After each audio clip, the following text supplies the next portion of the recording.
ॐ नमः शिवाय। ॐ नमः शिवाय। सिया राम जय जय सिया राम जय राम सिया राम जय जय सिया राम। भज मन नारायण नारायण विष्णु नारायण नारायण लक्ष्मी नारायण नारायण भज मन नारायण नारायण लक्ष्मी नारायण नारायण। बोलो विष्णु भगवान की जय। आज कथा का कौन सा अध्याय चल रहा है?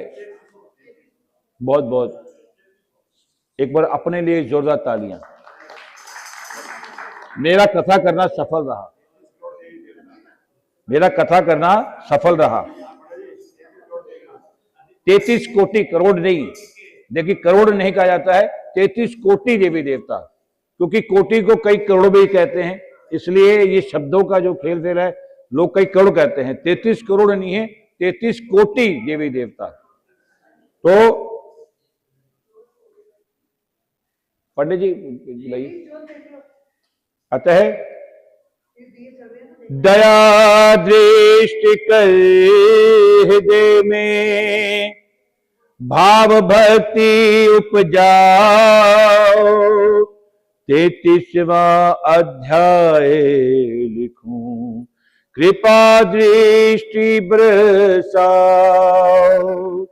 सूर्य ने कहा, इतनी कथा सत्यभामा को सुनाकर भगवान श्री कृष्ण संध्या करने में महल चले गए। यह कार्तिक मास का व्रत भगवान विष्णु को अति प्रिय है तथा भक्ति को प्रदान करने वाला है। रात्रि जागरण, प्रातः काल स्नान, तुलसी वट सिंचन, उद्यापन, दीपदान, ये 5 कर्म विष्णु भगवान को प्रसन्न करने वाले हैं, इसलिए इनका पालन अवश्य करना चाहिए। ऋषियों ने कहा, भगवान विष्णु का प्रिय अधिक फल देने वाला, शरीर के रोम रोम में प्रसन्न करने वाला जो कार्तिक मास में आपको कहा है, यह मोक्ष की चाह करने वालों का यह भोग इच्छुक मनुष्यों को यह व्रत अवश्य अश्वमेध यज्ञ करना चाहिए।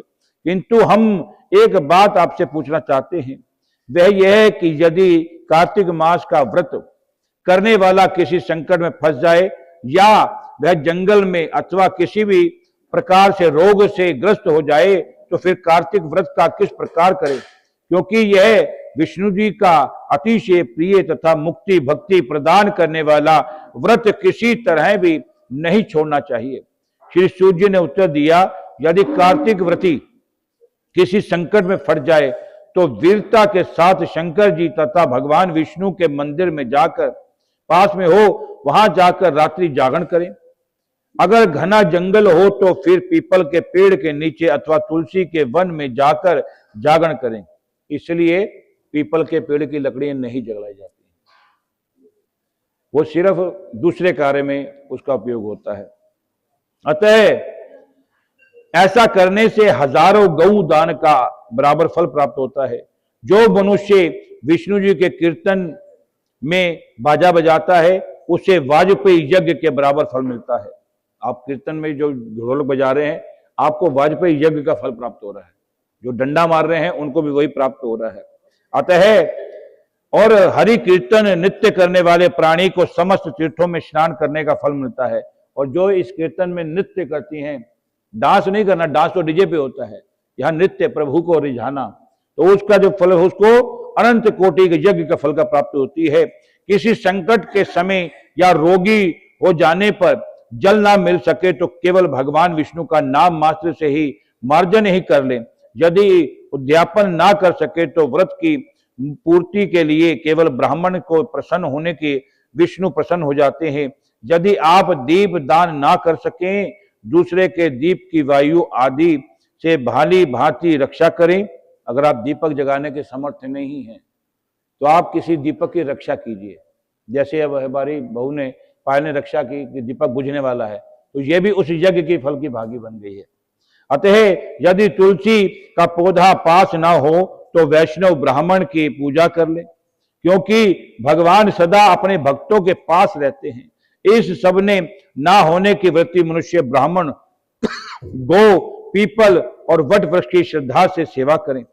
शौनक आदि ऋषियों ने कहा, आपने गौ तथा ब्राह्मणों के सदृश पीपल और वट वृक्षों को बतलाया, और सभी वृक्षों में पीपल वृक्ष, वट वृक्ष श्रेष्ठ क्यों कहे गए हैं? सूर्य ने कहा कि पीपल का पेड़ साक्षात विष्णु भगवान है और पलाश के पेड़ साक्षात ब्रह्म है। इन वृक्षों की पूजा, सेवा तथा दर्शन से सब पापों का नाश हो जाता है। ऋषियों ने कहा कि हे प्रभु, हम लोगों को इसमें शंका है कि ब्रह्मा, विष्णु और शंकर वृक्ष रूप क्यों हैं? आप कृपा करके हमें बताइए।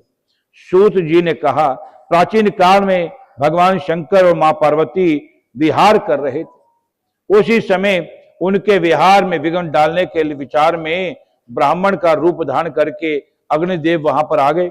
विहार के आनंद में वशीभूत हो जाने के कारण क्रोध में भरकर श्री पार्वती जी ने समस्त देवताओं को शाप दे डाला। पार्वती जी बोले कि हे देवताओं, विष सुख को कीट पतंगे भी जानते हैं, आप लोगों ने देवता होकर भी इसमें विघ्न डाला है, इसलिए आप सब लोग वृक्ष हो जाएं। सूर्य ने कहा, इस प्रकार क्रोधित पार्वती जी के शाप से सब देवता वृक्ष हो गए। इसी कारण भगवान विष्णु का शनिदेव के साथ योग होने के कारण केवल शनिवार को ही पीपल का स्पर्श करना चाहिए, अन्य किसी दिन नहीं करना चाहिए। बोलो विष्णु भगवान की जय। अतः कथा का 34वां अध्याय। सूर्य ने कहा, सूत जी ऋषियों से कहा प्रसंग बखान, 34वें अध्याय पे दया करो भगवन। हे सूत जी, यह पीपल का पेड़ शनिवार के अतिरिक्त सप्ताह के बाकी दिनों में क्यों नहीं पूजा जाता है? सूर्य ने कहा, समुद्र का मंथन करने से जो रत्न देवताओं को मिले, उनमें से देवताओं ने लक्ष्मी जी और कौस्तुभ भगमणि भगवान विष्णु को दे दी थी। और विष्णु भगवान जब श्री लक्ष्मी जी से विवाह करने के तैयार हुए तो लक्ष्मी जी ने कहा, हे प्रभु, जब तक मेरी बहन ब्याह नहीं हो जाता, आप मुझे छोटी बहन से ब्याह कैसे कर सकते हैं? इसलिए आप पहले मेरी बड़ी बहन का विवाह करा दीजिए, बाद में मुझसे विवाह कीजिए, क्योंकि यह प्राचीन नियम है। सूर्य जी बोले, लक्ष्मी जी के वचन कैसे सुनकर भगवान विष्णु ने लक्ष्मी जी की बड़ी बहन का विवाह उदालक ऋषि के साथ कर दिया। और वह अलक्ष्मी बड़ी कुरूप थी, उसका मुख बड़ा ही चमकते हुए दांत, वृद्धा के समान शरीर, बड़े बड़े नेत्र, रूखे बाल थे। महर्षि उदालक भगवान विष्णु के आग्रह पर उससे विवाह कर वेद मंत्रों से ध्वनि के गूंजते हुए अपने आश्रम में ले आए। वेद ध्वनि से गूंजते हवन में पवित्र धुएं से सुगंधित उस ऋषि ने महनौर आश्रम को देखकर वह बहुत दुखी हुई। उसने महर्षि उदालक से कहा कि इस आश्रम में वेद ध्वनि हो रही है, अतः यह स्थान मेरे रहने योग्य नहीं है, इसलिए तुम मुझे किसी दूसरी जगह पर ले जाओ। उसकी बात सुनकर महर्षि उदालक ने कहा कि तुम यहाँ क्यों नहीं रह सकती हो? तुम्हारे रहने योग्य दूसरी जगह कौन सी है, यह मुझे बताओ। अलक्ष्मी ने कहा, जहां पर वेद की ध्वनि होती हो, अतिथियों का सत्कार होता हो, यज्ञ आदि होते हो, उन स्थान पर मैं नहीं रह सकती। जहां पर पति पत्नी आपस में प्यारे हों, पितरों का निमित्त होते दान होता हो, देवताओं का पूजन होता हो, वहां पर मैं नहीं रह सकती। जहां पर दिन रात्रि पति झगड़े करते हो, जहां पर अतिथि लोग सदा निराश होकर लौटते